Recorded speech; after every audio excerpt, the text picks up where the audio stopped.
Good afternoon, everyone, and welcome to our third installment of the 2020 Holtzman Partners webinar event. Before we get started, a quick video from our managing partner, Chris Perkins.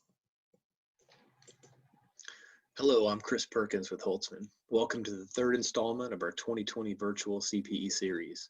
This year, for public health reasons, our CPE sessions are delivered in hour-long segments for your safety and convenience. Our firm has been growing in Austin since 2004. We're proud to share that Accounting Today has named us a best place to work in 2020 and a top 10 place to work nationally for young accountants. These awards reflect our commitment to our culture and our people. Today's discussion about managing and supporting a remote workforce intertwines culture and leadership. I'm happy to introduce Mya Kelly and Luke Childress, today's session leaders. Mya has over 15 years of HR management and recruiting experience across a wide range of industries. She specializes in employee relations, training and counseling, and benefits and comp, amongst her many skills. Mya joined Holtzman Partners in 2018 and is a graduate of Texas Southern University. She holds her professional HR certification with SHRM and serves as a co-vice president on the board of ARMA. Luke is our HR partner and has over 15 years of public accounting experience. He really does it all for us in audit, benefit plan audit, and SOX as our SOX leader. A proud Texas Aggie, Luke is also a board member at Zilker Theater Productions. I hope you guys enjoy this presentation, and with that, I'll turn it over to Mya and Luke. Thanks.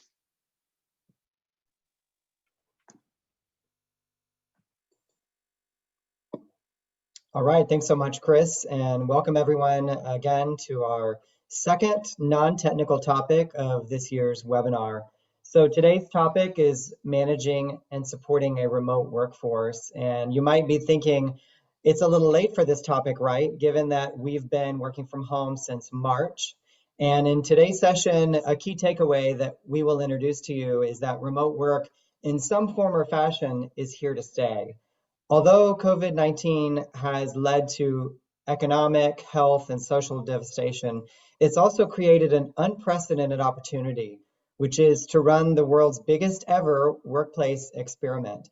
This experience is yielding a lot of insights to us that have significant implications for the way that we should organize our work on a go-forward basis. It was said when evaluating remote work that in 2 years, we will be working remotely far less than we are today, but far more than we could have ever dreamed of 2 years ago. And given that, and certainly given the fact that many companies are still in a remote environment and maybe for another 6 months or so, we felt like today was a relevant topic to bring to you. And so we're going to share some interesting insights and best practices for you to hopefully take away to achieve maximum productivity on your teams. Our objectives today will be to discuss the latest strategies for delivering a supportive and positive employee experience. We'll talk about a path forward to making this a sustainable option after the pandemic. And lastly, we'll review some mental health and support resources at your company. Just a few housekeeping rules. You have been muted with your video off, but you are able to submit questions. Feel free to do so. And if we have time at the end of the webinar, Mya and I will address those questions. So with that, let's launch into our first polling question. I'm going to put it up on the screen now. And that is, are you currently working 100% on-site, 100% remote, or somewhere in between? We'll give you just a few minutes here to respond.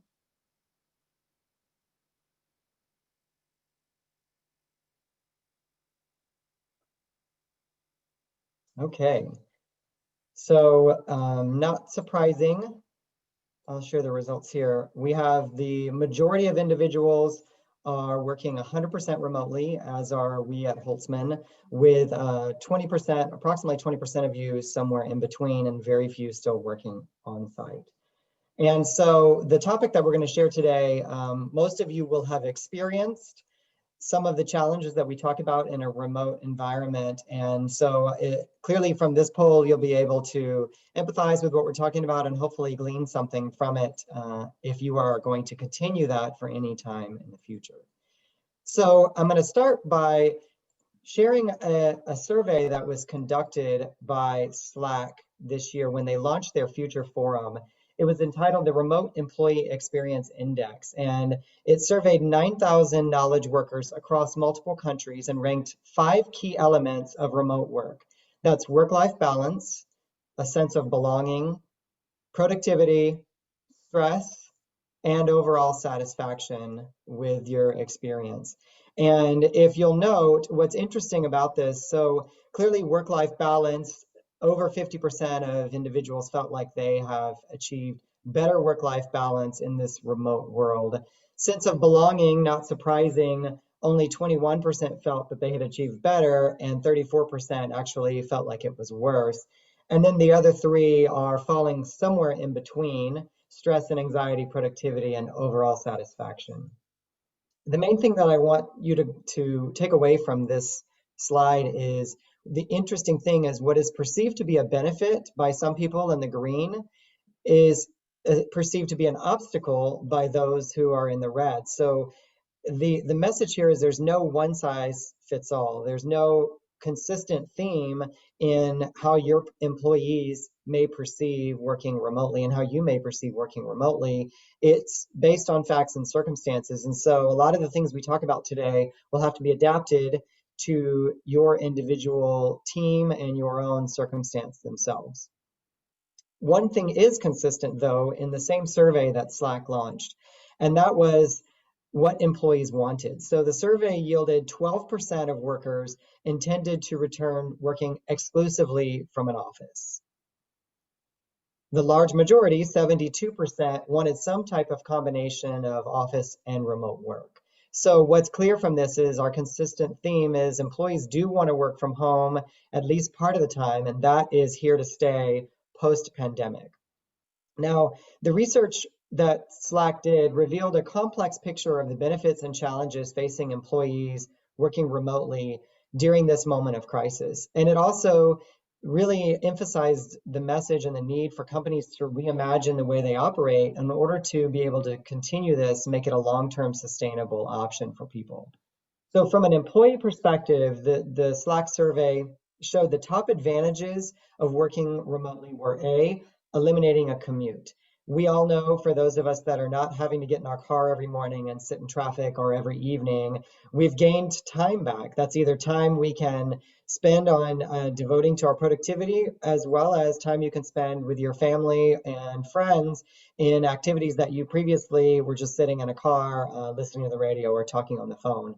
Upwork reports that Americans saved approximately $91 billion in commuting costs. That's $2,000 per person and millions of hours in car commuting. So that's an obvious advantage of working remotely. Saving money was the next one. A study performed by FlexJobs reports that employees saved about $4,000 a year in not having to go to work. That includes not only commuting costs, but also money spent on coffee, lunches, clothing, things that you don't even think about on a daily basis when you're working from home, but when you're out and it's convenient, you're spending more money as you're at the office. And then lastly, improved work-life balance. As we noted from the slide that I showed earlier, over 50% of employees felt like they had achieved better work-life balance in a remote environment. Now, with these top advantages, there also are some major challenges that come from a remote environment. The first challenge is building relationships with your colleagues. As we know, over a video conferencing or over phone, it's very hard to establish those connections with your teammates. And so having that connection with them and that real relationship is something that people missed. Increased feelings of isolation. Certainly if you're in a remote environment, and particularly for those individuals that are in some type of quarantine situation, it can be very isolating over time. And so not being able to interact with people was a major challenge that employees reported. And then lastly, not having communication. This is communication amongst your team members, as well as communication from your overall workplace and from management. Since you don't have day-to-day interaction with them face-to-face, oftentimes employees felt like they lacked understanding where the company was, how successful the company was doing, what their job security looked like. So definitely some challenges from that. So at Holtzman, we got together and thought, we've read all the research about what employees want. We wanted to figure out though, what would our employees want at Holtzman? Let's just run a survey to see. And so we launched a pulse survey and we had 61 respondents. When asked about the ideal work from home arrangement, the results were working from home full time. This is post pandemic. We had 26% of people respond that that's where they wanted to see the work from home go at post pandemic. We had 23% respond that they wanted to work from home at least 1 to 2 days a week. And the overwhelming end result was 3 to 4 days was over 50% of our employee base who said, I wanted to work from home at least 3 to 4 days once the pandemic is over.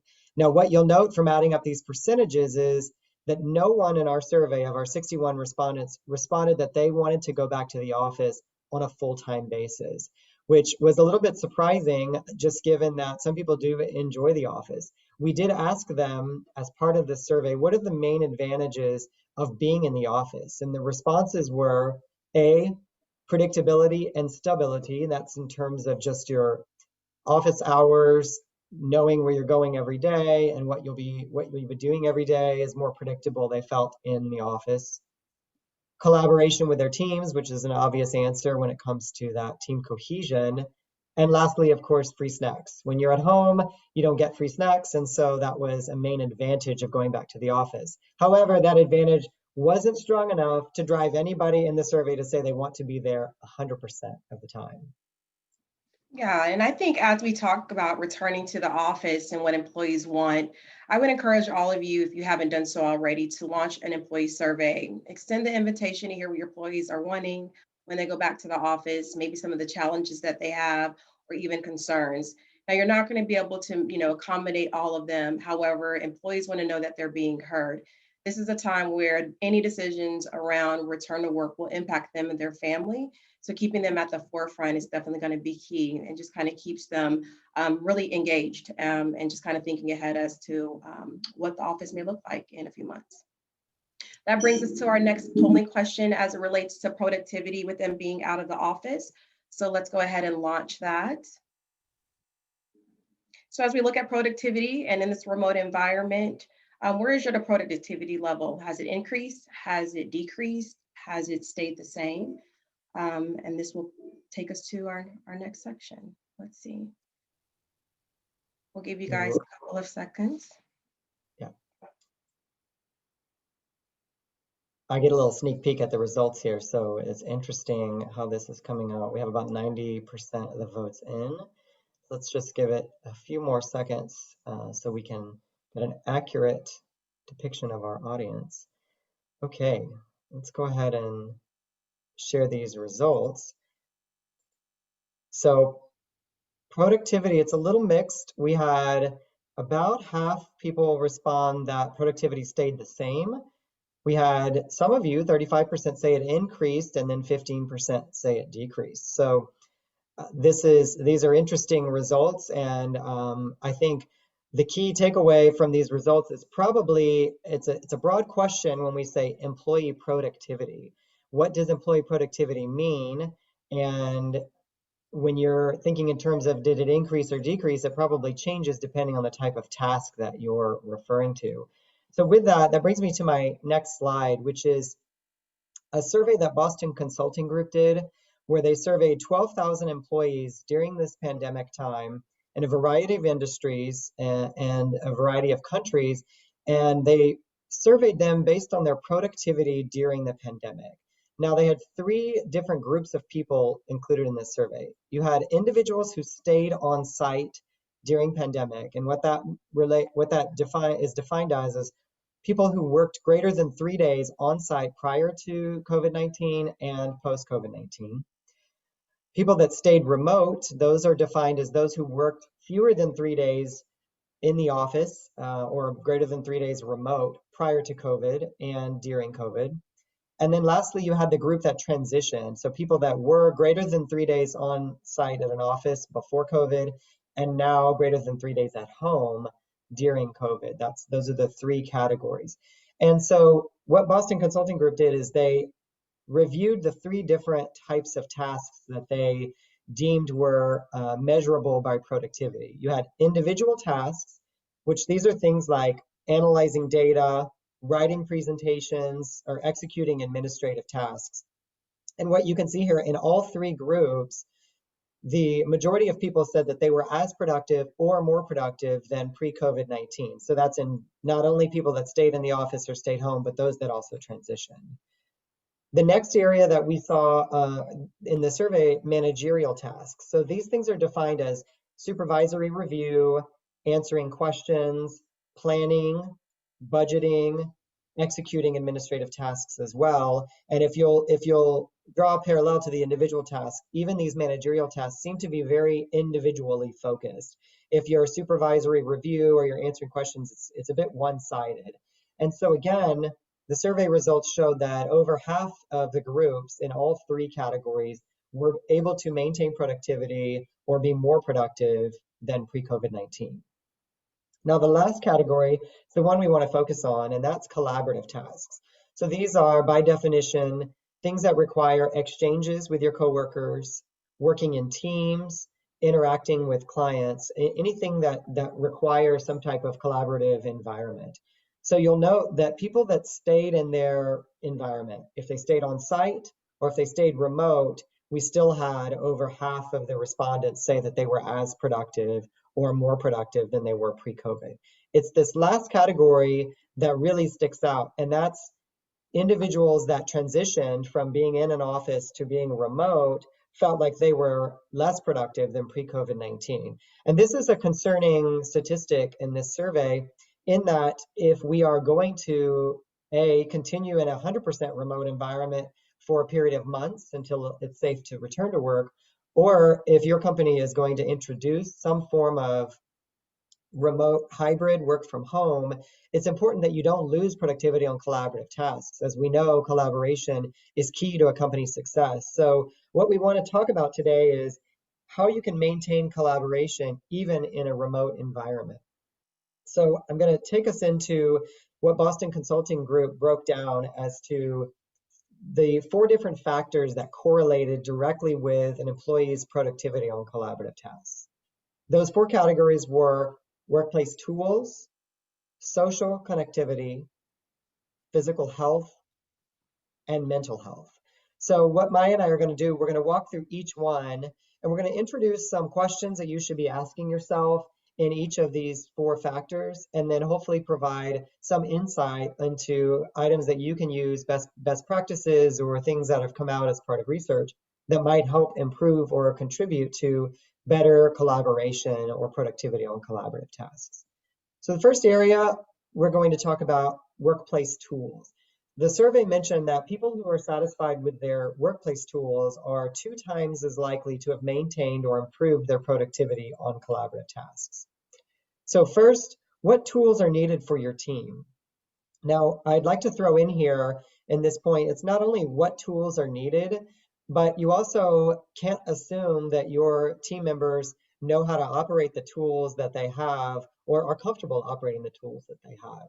I think many of you can empathize with when we all went to a remote environment in the very beginning. We had lots of meetings where we began talking and it was total silence because we were on mute, and we had to spend time figuring out how to unmute our microphone, turn on our camera, or a number of different mishaps that probably occurred.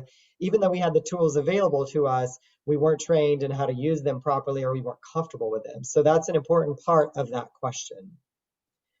Next, what role does your company actually play in providing these tools? Is it your responsibility to give your employees the tools that they need, or is that something that they should bear on their own burden?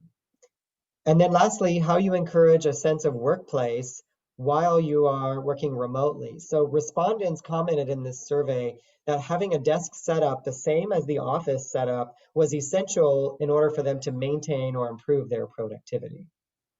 Yeah, and as you think of the answers to these questions, try to identify the scale level of your solutions and the impact that it's going to have on your business. regardless if it's an immediate fix or a long-term solution. Either they're going to bolster the success of your organization or they're going to become a hindrance. So keeping the end in mind is going to be key and when it comes to work tools. So this is the most straightforward of the topics, but we still feel like it's necessary to talk through some of the examples of workplace tools. So first, connectivity. As we know, there's nothing more frustrating than trying to conduct a meeting virtually and there's a garbled sound or pixelated pictures and you're struggling with trying to understand what your employees are saying. So connectivity is important, and ensuring that your employees have strong and reliable internet is key to being in a remote virtual environment. Now, again, this goes back to, is it your responsibility? That depends on your company's policies, but certainly if your company may be spending less in office type expenses in electricity or the free snacks, as we mentioned before, maybe those resources can be reallocated in order to cover reliable internet for your employees. Additionally, I'll mention in connectivity, once we get into an environment where we are able to be together again, it may be that remote doesn't necessarily mean at home. You may have teams that still get together in remote locations. And if so, what tools are in place in order to help them stay connected? Maybe mobile hotspots or some sort of shared connection to ensure that your teams can be just as productive, even if they're not in their home. Next, we've got equipment. Now, equipment is very straightforward. This is as simple as what technology you're using. Do you have the right laptop? Do you have a desktop computer? Do you have monitors if necessary? Do you have an adequate webcam and a microphone where it's clear and you can hear individuals? So having the standard equipment, plus talking about your peripherals, what's most productive for your team. If your team likes to use, if they have a mouse or a keyboard, if they have a stand-up desk, are you enabling your employees with the right equipment and peripherals in order for them to have that setup at home that's just like their setup at the office so that they can maintain productivity?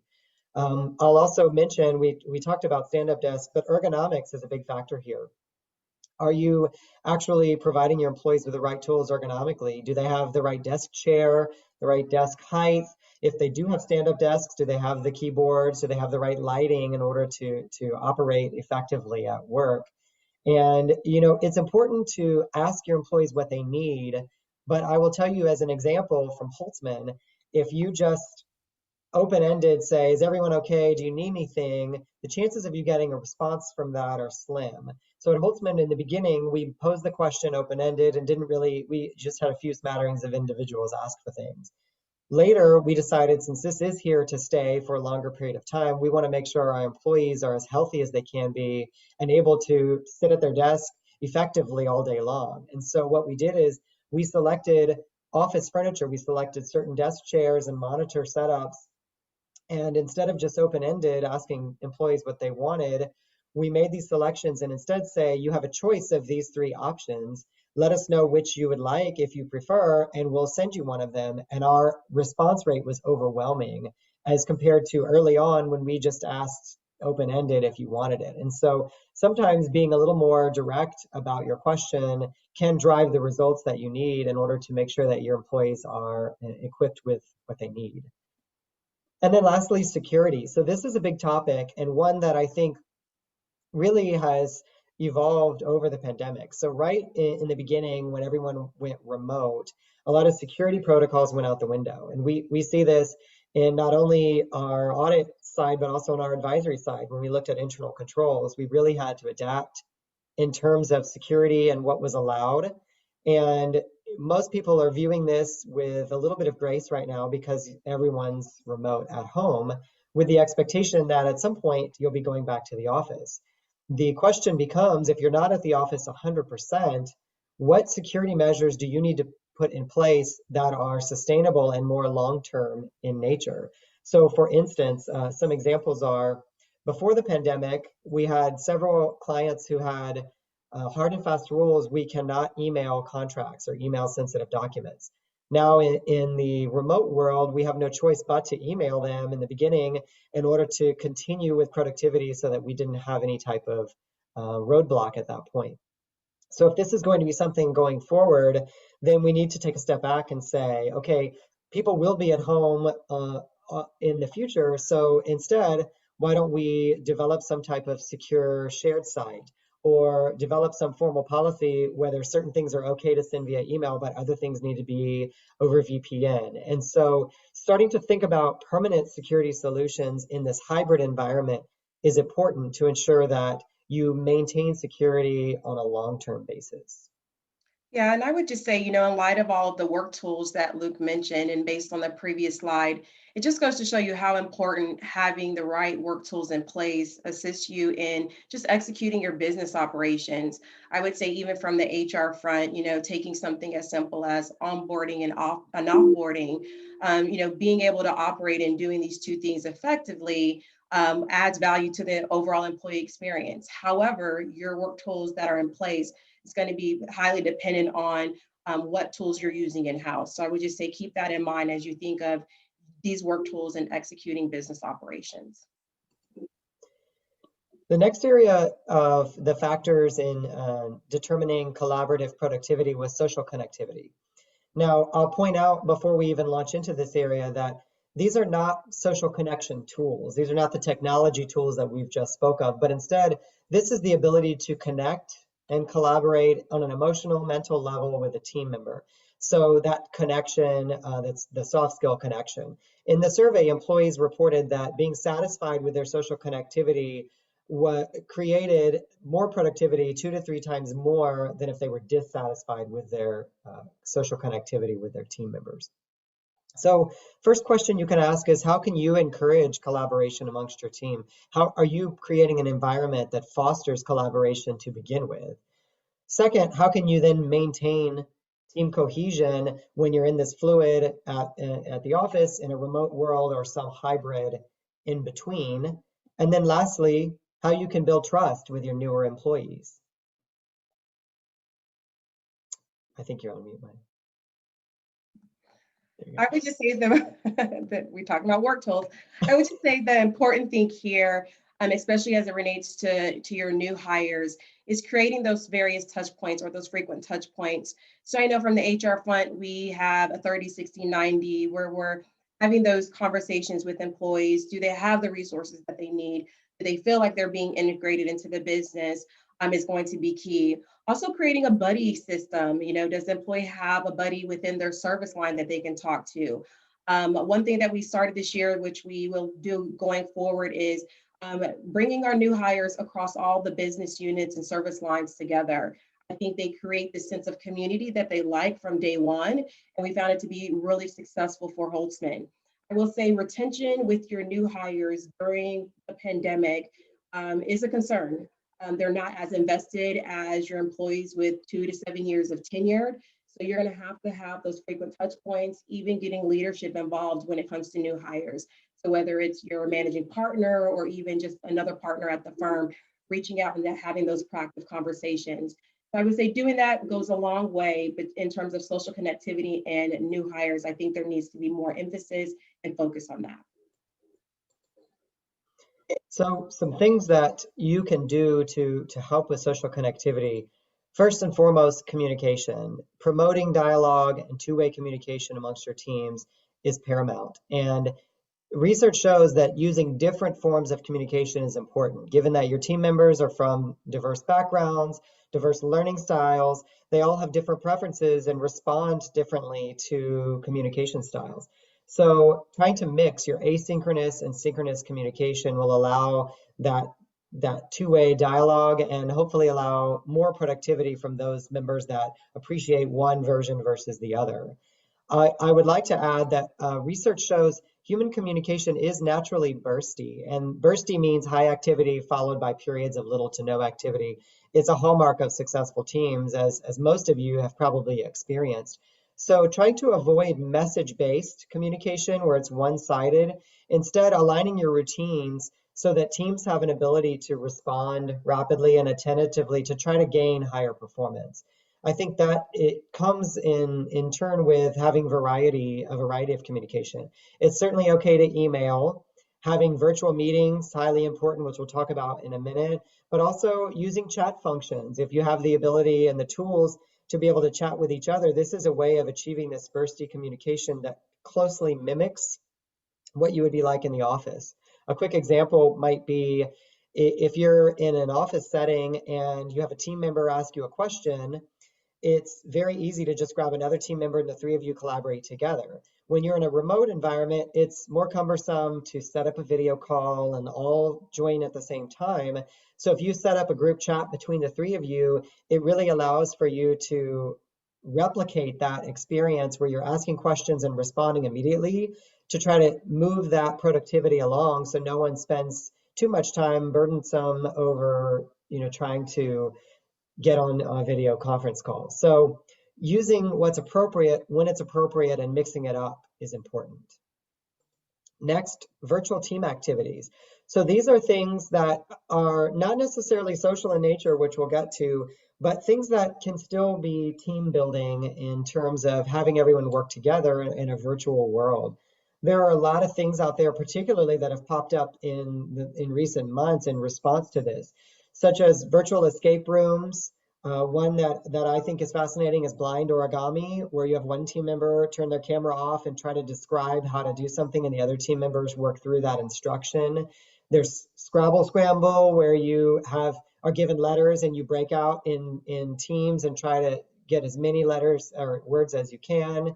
There are a lot of other of these escape room type things. There's one called Lost at Sea, and there's a variety of trivia games that you can play where, particularly if you have tools like Zoom that offer breakout rooms, you can have your teams break out into smaller groups. And for those newer employees that Mya was mentioning earlier, this is a great way for them to get to know the personalities while still working on their team building collaboration and team building skills.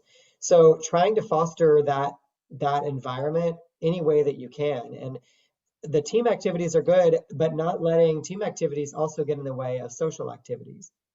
We find at Holtzman, all of our employees, including our executive team, really are desiring that interaction with each other. We desire just the social connection. We were pre-pandemic accustomed to spending so much time with each other, learning about each other's lives. And now we tend to just launch into our business and our work for the day and not really take time to socialize. So what we have found useful are to schedule time to do that. That could be just as simple as having lunch together. You can send your team members a DoorDash gift certificate and have them all set aside a certain day, order your lunch in and everybody join and just chit chat over lunch, not work related, just to get to know each other or find out how everybody's weekend went.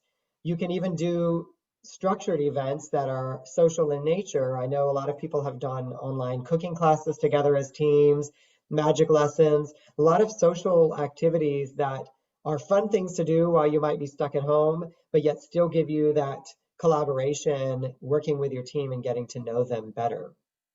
I thought it was interesting, a company GitLab, they created a random room, and they do this periodically, that's supposed to mimic our social interactions or these water cooler moments. And what the random room is they set up a Zoom room for 30 minutes every couple of days, and people know it's there. They can log in and chit chat if they want to, but they don't feel like it has to have a structure or an agenda, and they don't have to stay till the end. It's kind of a come and go just to pop in and talk to each other, just like you would if you were passing each other in the hallway. So trying to brainstorm about what types of techniques would benefit your team, what your team would respond to, and what you would like to see in order to try to build that collaboration. And I And then would say, lastly, oh, go ahead, Maya. no, I'm just chiming in. It's totally okay. You go ahead and continue. Okay, I was going to say, lastly, cameras on. The last point here is we know that it's very awkward to have to log into a meeting and everyone's got their camera on. You're worried about your background. You're worried about, did I put on clothes today? So what we have found, and we have really tried to emphasize to our team members, to be able to see each other is crucial in developing relationships with each other, not only internally with our teams, but with our clients.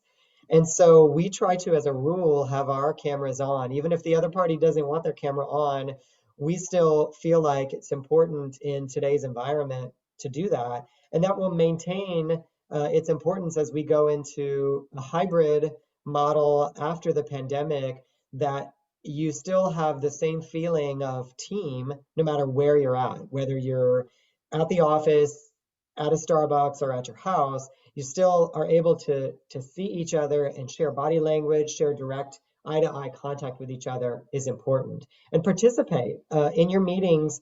Make small talk. You know, it's so strange when we have meetings on Zoom. People tend to just log in and everyone's totally silent, kind of sitting there waiting for the meeting to begin.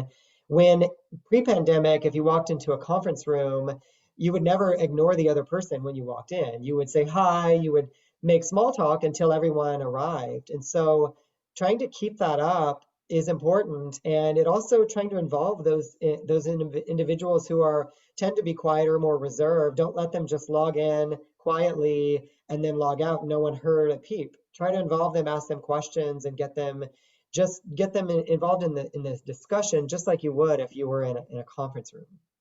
Maya, I didn't want to cut you off. Go ahead with what you No, were it's going to say. okay. I was going to say, as it relates to the virtual team activities or the virtual social events, I would just say keep in the back of your mind that there is such a thing called Zoom fatigue. People are experiencing it. It's a real thing. So as we transition to this mixed or this hybrid environment, and you have the ability to actually have something at the office, and of course, adhere to CDC guidelines, try to do it. I would say we're all going to be transitioning to this mixed environment, sooner than later. So giving some thought to what that will look like will basically determine the success of your return to work strategy. The ultimate goal here is to keep your engagement high. That's it. And that's a great point. And one thing I wanted to mention, as Maya discussed, you know, you're going back in this transitionary mode, and frankly, in the future, will be somewhat mixed, probably on a go-forward basis. So be very careful not to be exclusive. And what I mean by that is, if you have two of your team members are in the office and the rest of your team members at home, don't have private meetings without them. If you can, just schedule dial-ins just like you normally would. You may dial in from your office, or they may dial in from their home. Or if you do want to get together in a conference room environment, make sure that you have the technology necessary, that you've equipped your conference rooms in order to allow for you to conference in those individuals that might not be present that day. It's going to be very easy to slip into that exclusive mindset if just a few of the team members are together. So certainly something you want to be aware of: Zoom fatigue and being exclusive. So the next area, to talk about physical health. So this is something that you probably all have never imagined that you would have involvement in, your employees' physical health. But we know that there is a lot of research out there that shows improved physical health boosts morale, productivity, sleep patterns, overall fewer sick days, and just a general increased engagement amongst your team members. In fact, the Slack survey reported that better physical health during the pandemic was 2 times more likely to have maintained or improved productivity amongst the employees surveyed. And so physical health is in our best interest as managerial individuals and team leaders to really try to foster physical health of our employees and try to provide opportunities for that physical health. So how can you do that? How can you create team level work-life balance? And what strict structures and benefits can you put in place in order to encourage that physical well-being? That's what we want to hopefully provide today, is some insight into that. First thing I'll talk about is flexible working hours. So if you think back to pre-pandemic and the before times, as we call them at Holtzman, it was very unusual for an individual to just leave during the day to go work out. That was really not that accepted as of a practice.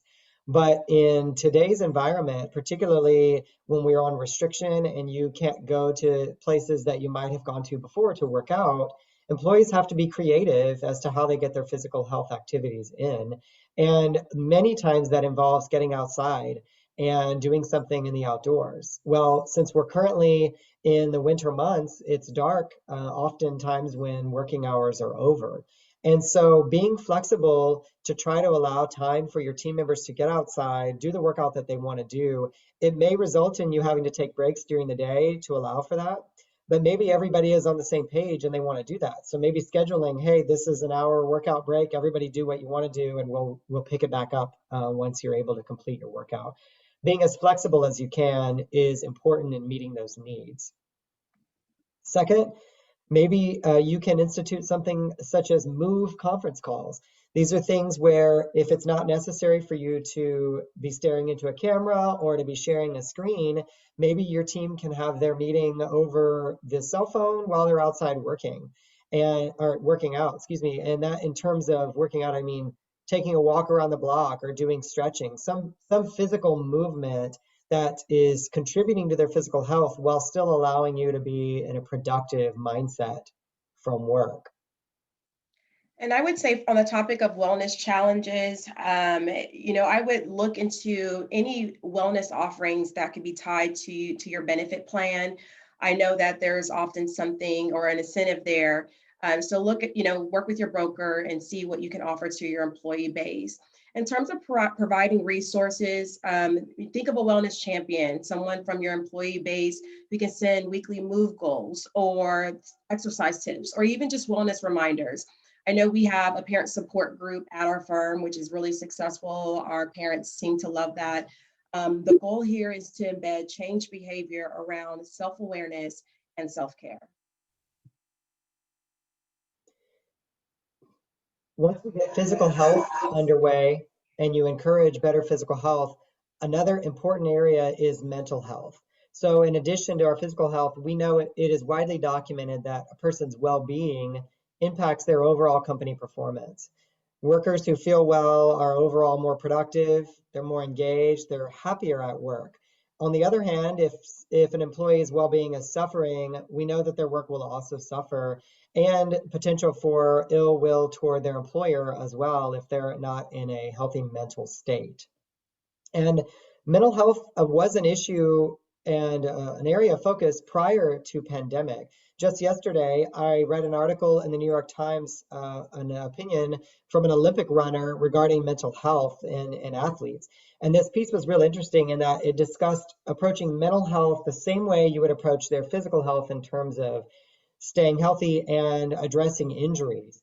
And the opinion article ended by suggesting that employee or athletes begin training regimens that are centered around mental health, and that includes their coaches, so that they can focus on an overall body aspect of health. So we know that this was a focus before, if not even more crucial now.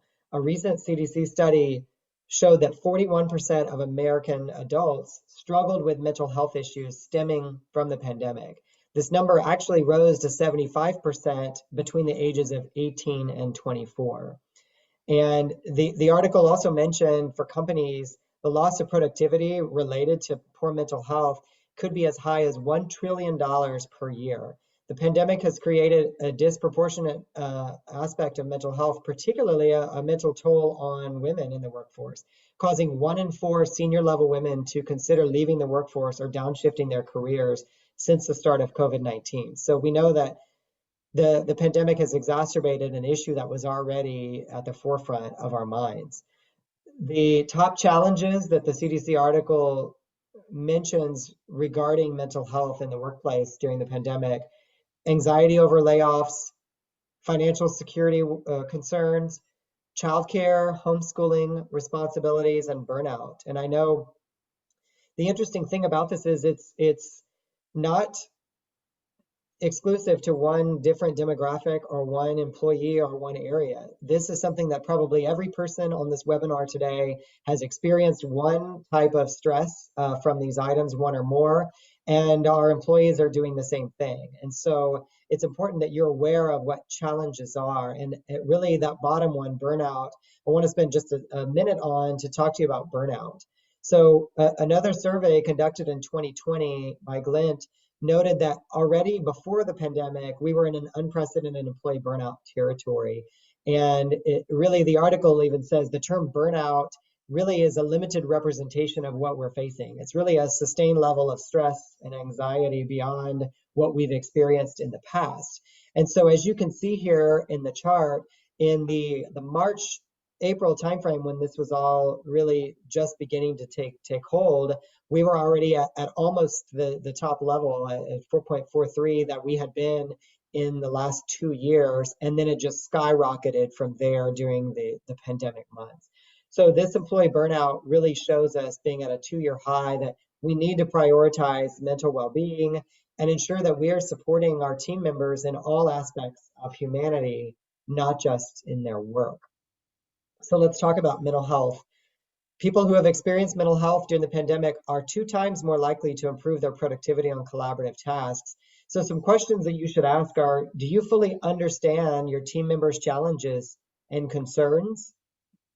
How can you help team members learn to manage this new work-life boundary blur that we are going to be embarking on, and we already have embarked on, and what support systems might be available? And it's important for you as team leads to use every opportunity you can to understand, use both direct and indirect observations to gain visibility, and invest in training yourself and training your leaders to equip themselves to be able to support team members.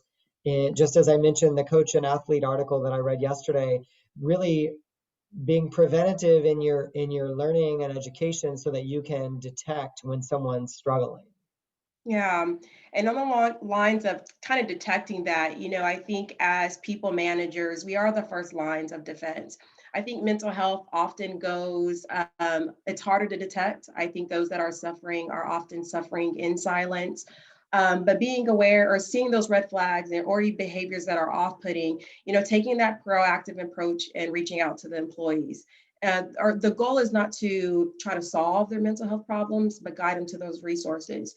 I will say that mental health is kind of a sensitive topic for most. So as a people manager, if you don't feel comfortable having that conversation with the employee, getting your HR leader involved is going to be extremely important. Your HR leader is going to create that safe place for them to share so they can get them tied to those resources and honestly just mitigating risk altogether, especially if you're not comfortable having that conversation with your employee.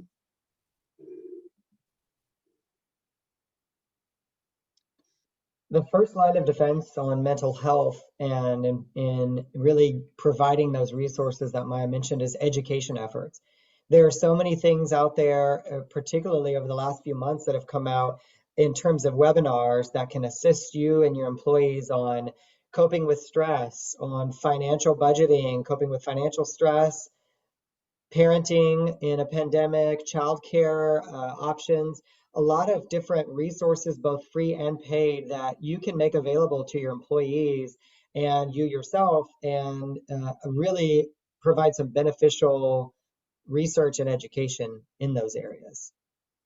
Yeah, similarly to those employee EAP programs, as Luke was mentioning, those free and paid benefits, they're confidential services that are available to not only employees, but their dependents. And really just employees who are experiencing problems that could affect their work performance and personal well-beings. So the offerings usually are from an array of things of face-to-face counseling sessions, legal and financial services, like Luke said, access to webinars. I would say if you do not have an EAP, I would work with your broker on establishing an EAP and adding it a part of your benefit portfolio. Another thing you can do is a pulse check. So a pulse check is just a short email to your employee base, preferably one-on-one, with a simple question about work, life, mentorship, or health. And it can be open-ended. You can just say, how are you feeling? How are you doing? I would recommend you maybe provide a more pointed question if you want to actually get a response. And that pointed question could be as easy as, what is giving you the greatest stress this week? Or what roadblocks are you encountering this week? To try to encourage your employees to share. But not only that, it makes clear to the employees that you're there to support them and you want to invest in them. And so, it opens the door. If maybe they're having job security questions, you can talk about alternate work models if they have childcare issues at that point. Really a number of things that the door will be opened if you just ask those pointed questions to your team. Don't ever assume that your employees are doing well if you haven't asked. And really being open to things such as mental health days. So we all know in this time of pandemic and quarantine, it's very hard to get away. It's very hard to take time off. And with very little destinations that are easy to get to, people just skip vacations, and that's not a good thing for mental health.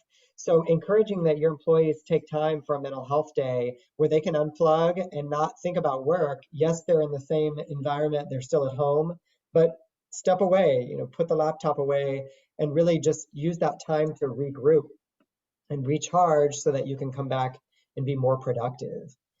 Next, I'll say is setting an example. I can't emphasize enough how important it is that you yourself set an example for your employees. One thing that I think we're apprehensive about doing, a lot of times people that are in supervisory roles tend to be protective of their personal life.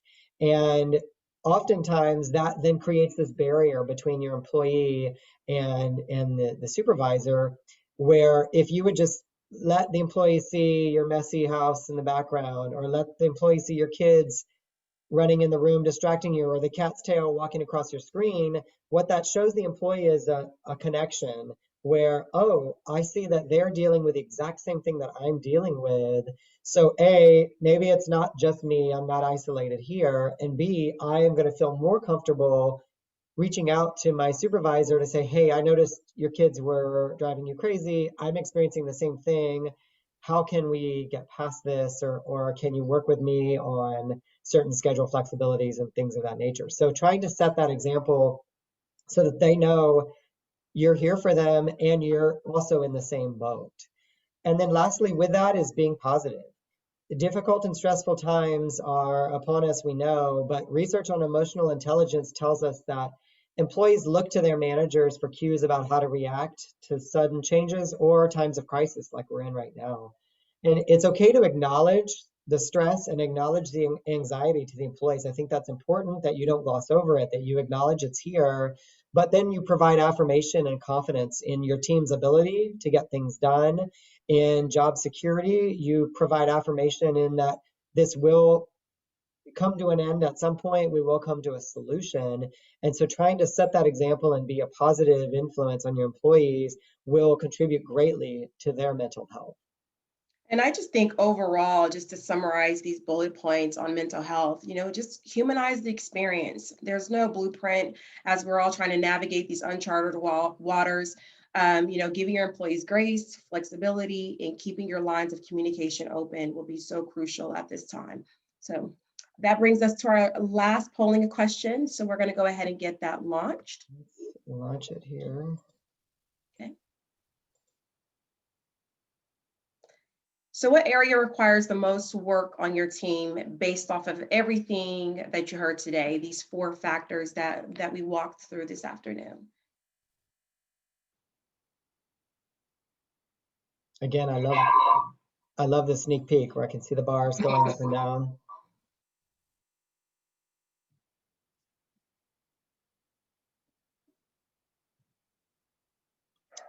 Okay, looks like we're at a good spot to share.